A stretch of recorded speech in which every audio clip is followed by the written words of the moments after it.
ඔට්ටු පුළුවන්, කසු පුළුවන්, ජාගුම් පුළුවන්.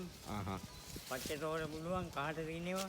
විවිධ ක්‍රමයෙන් ඒවා ගල් පුච්චන්න පුළුවන් නේ. සාමාන්‍යයෙන් ඉතින් පැය 5-10 ගහන ගලුත් තියෙනවා. ගලුත් තියෙනවා. ඒ ලක්මිනි උදුරෙන් දෙත් වෙන ගල් ඩාර්ක් වෙච්ච ගල් ලයිට් කරන්න පුළුවන් නේද? මේ පැරණි ක්‍රම ඉගෙන ගන්න පුළුවන් නේද? ඔව්. කියා දෙන්න ලෝට්ටු කොහමද? කසු කොහමද? ඒ ටික කතා කරන්න පුළුවන්. කලු ගඟයි වේති ගඟයි එකට ආවෙන්න දැන්. කොච්චර මතකයි මෙතන අපි මේකට එහෙම නගිනවා වැල්ල තිබුණා එතකොට උඩට. මෙතනින් ඒකොඩමකට යන්න පාර තිබුණා.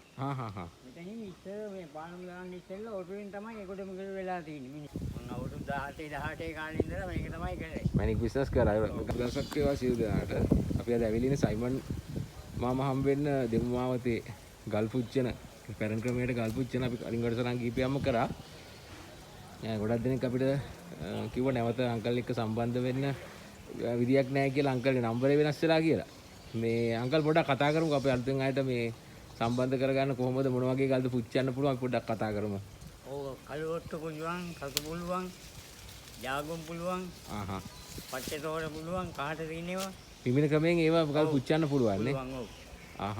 අංකල්ගේ අපි අලුත් නම්බරයක් තියෙන්නේ අපි ඒ නම්බරෙත් මේ ඩිස්ක්‍රිප්ෂන් එකේ දාන්නම්. ඔයගොල්ලෝ කතා කරලා අංකල්ව සම්බන්ධ කරගන්න මේ ඒතර අංකල් මේ විවිධ ක්‍රම වේදෙන් තමයි පුච්චන්න පුළුවන්. ඔව් ඔව්. ඒක සාමාන්‍යයෙන් අපි දුර ඉඳන් එන කෙනෙක්ට උනත් දවසින් වගේ එහෙම පුච්ච ගන්න පුළුවන්ද? පුළුවන් පුළුවන්. ඒ කියන්නේ ගලේ හැටියට තමයි ඉතින්. ගලේ හැටියට තමයි නේ. ඔව්. සාමාන්‍යයෙන් කොහොමද අපි සාමාන්‍යයෙන් ඉතින් පැය 5-10 ගහන ගලුත් තියෙනවා. ගලුත් තියෙනවා. ඒ කියන්නේ පැය හමාර ගහන ගලුත් තියෙනවා. ගලේ ස්වභාවය අනුව නේ. ස්වභාවය අනුව තමයි පුච්චන්නේ.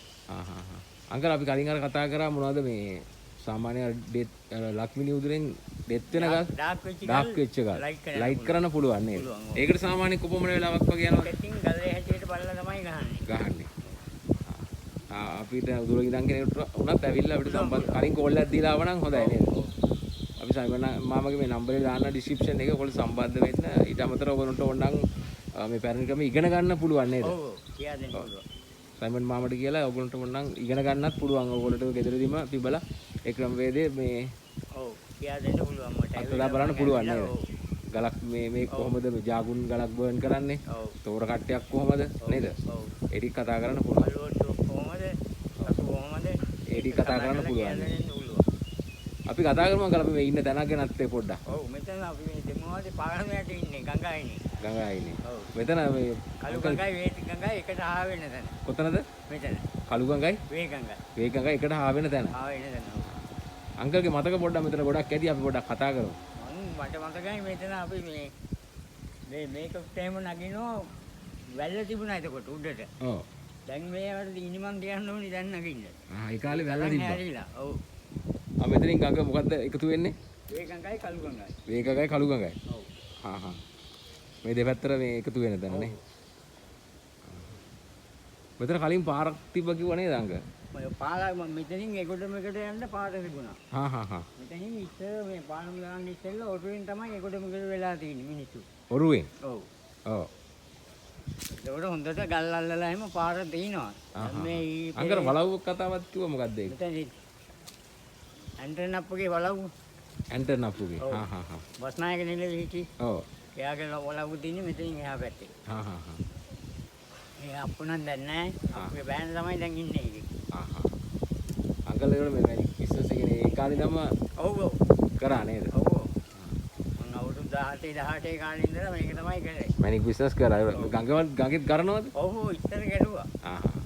දැන් නම් කරන්නේ නැහැ. අංකල් එතකොට මේ මුලින්ම මැනික් බිස්නස් කරා ඊට පස්සේ තමයි මැනික් පුච්චන ක්‍රමේ ඉගෙන ගත්තා. දැන් ඒක තමයි දිගටම කරන්නේ. දිගටම දැන් කරන්නේ. දැන් අපේ ගොඩක් මේ වැඩසටහන් බලන්නේ මේ ආධුනිකයෝ. ඔව්. අපිට මැනික් කර්මාන්තයට එන්න අලුතෙන් එන්න ගින්න කෙනෙක්ට අංකල්ට මොන වගේ දෙයක්ද අංකල්ගේ අත්දැකීම් එක්ක? මට ඉතින් එයාට කියා දෙන්න පුළුවන් මේ කරන හිතේම. ඒ කියන්නේ මැනික් ගලක් කොහමද ඇත්තටම මේ රබ් ගලක් අරගෙන අපි ගාලා ඉවරලා ටේප් කරලා ඊට පස්සේ පුච්චනවා. පුච්චපුවම පාට වෙනවා. ඇත්තටම ගලක ලාභයක් ගන්න කොහොමද නේද? සාමාන්‍ය අර මේ ඔය කළු ගල් තියෙන සාමාන්‍ය රතු ඒව තියෙනනේ කහට ගල් නේද? නිල් තියෙනවනේ. ඔව්. රතු ගලේ නිල් තියෙනවා. ඒ නිල් ටික යවනවා. ඔව්. කටින් පිඹලා. ඔව්. එතකොට මේ තනිකරම රතු. එතකොට ලොකු වටිනාකමක් තියෙනවා නේද? ළඟදි ගලක් මේක නේද? ලක්ෂයකට අරගෙන මම දැන් ලක්ෂ 15 20කට ඉල්ලනෝ නේද රතු ගල? ඔව්. අර ලොකු ගලක් තිබේ පැය කීයක් ගහපු එකක්ද? ඒක පැය 3යි. පැය 3යි. ඔව්. ඒ වගේ සාමාන්‍ය අපිට හොඳ chance බලන්න පුළුවන් ගල් වලින් නේද? කහට තිබ්බට කහට වර්ණ ඉවත් කිරීම හැකියාවක් තියෙනවා නේ. ඔව් මේ ඉපිටේ දවිච්චෝ ගලක් අපේ කඩේ ගලක්. ඔව්. කැරට් 10යි. කැරට් 10යි. ඔව් රතු ආරනෝ. රතු ආර්නූල. ඒකේ මොකද්ද කරේ? ඒ නිල් ටික යවුවා. නිල් ටික යවුවා. දැන් තනි කරම රතු. රතු. රතු ගලේ තිබ්බ නිල් ගතිය යවුවා. යවුවා. එතකොට දැන් අපි හීට් ක්‍රමවේද කරද්දී උඩ නූලට ගැටලුවක් වෙන්නේ නැද්ද? නෑ. නූලට මුකුත් වෙන්නේ. ඒ උෂ්ණත්වයේ අංකල් තමයි හිතන්නේ මේ කොච්චර කොපමණ කාලයක් මේකට ගහන්න ඕනේ මෙච්චර ගහන්න ඕනේ කියලා මම තමයි කියන්නේ. කොහොමද ඇත්තට මේ කියන්නේ ස්වභාවික න එක්ස්පීරියන්ස් අත්දැකීම් එක්කද? අත්දැකීමත් එක්කම. අත්දැකීම් එක්ක. ඒ කල්ලාම තමන්ගේ අත්දැකීම් තමයි. ඒක තමයි. අලුතෙන් මේ ෆීල්ඩ් එකට කෙනෙක්ට උනත් උගන්වන්න පුළුවන්. ඒක තමන්ම අත්හදා බැලීම් කරලා ඒක තමන්ට ඒක ඉදිරියට වැඩ කටයුතු කරගෙන යන්න පුළුවන්. එහෙනම් ඔයාලට සම්බන්ධ වෙන්න සයිමන් අංකල්ගේ මම නම්බර් එක ඩිස්ක්‍රිප්ෂන් එකේ දාලා තියන්න. ඔයගොල්ලන්ට මේ මණික් කර්මාන්තේ ලොකු ගමනක් ඉදිරියට යන්න පුළුවන්. ඔයගොල්ලන්ට තෝර කට්ට ජාගුන්න වගේ බර්න් කරන්න පුළුවන් ගල් වර්ග විශාල ප්‍රමාණයක් තියෙනවා. එතකොට පැරණි ක්‍රමයට පිඹින ක්‍රමවේදයෙන් කොහොමද ඇත්තට මුදුනක් හදාගන්නේ? මේ හැම දෙයක්ම අංකල්ගෙන් අපිට මේ සයිමන් මාමගෙන් අහගන්න පුළුවන්. අහලා මේ මණික් කර්මාන්තේ හොඳ ගමනක් යන්න පුළුවන් නේද? එහෙනම් සයිමන් මාම ගොඩක් ස්තුතියි. මේ නම් සියලු දෙනාට ජය වේවා.